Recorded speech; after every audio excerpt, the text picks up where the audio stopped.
Well, no question is bigger for Berkshire Hathaway than who will succeed Warren Buffett as CEO. And just days before this year's annual meeting, speculation once again swirling around one man. As soon as there's a need for succession, the board will pull itself together and make an immediate decision. There won't be a lot of slippage.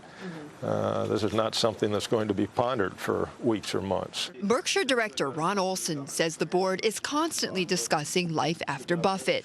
While it's likely nobody could repeat Buffett's investing performance, the next CEO could shine as an operator of the multitude of companies that make Berkshire Hathaway.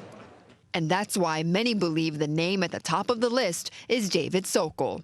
He's running two big Berkshire holdings, MidAmerican Energy and luxury charter plane company NetJets. He is very gifted. He is really a great executive, I think. In less than a year at NetJets, Sokol has cut the company's debt and reversed a $700 million loss from 2009. That kind of performance led Buffett to call Sokol's leadership transforming in his annual letter to shareholders. But others say talk about Sokol now could just as easily turn to silence later. There are many people who Buffett has praised in the past who are no longer there. There are people that he suddenly stops talking about. So you have to wonder, you can't just conclude from his letters that this is going to be the next guy.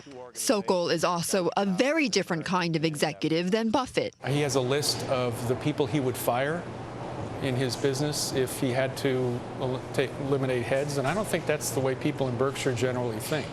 As part of his turnaround efforts at NetJets, Sokol slashed 350 jobs and furloughed 500 pilots, a gutsy move at Berkshire, which prides itself on rarely laying off.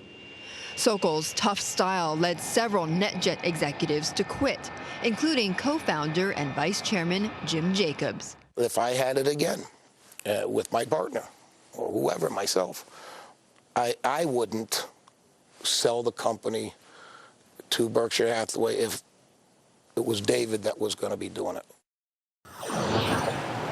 All right. Well, a spokeswoman for David Sokol told us he was not available to respond. And he's certainly not the only name that's been mentioned either currently or in the past as a possible successor. Others include Ajit Jain, who runs Berkshire's insurance unit, and also Matthew Rose, who is, of course, the CEO of the just-purchased Burlington Northern.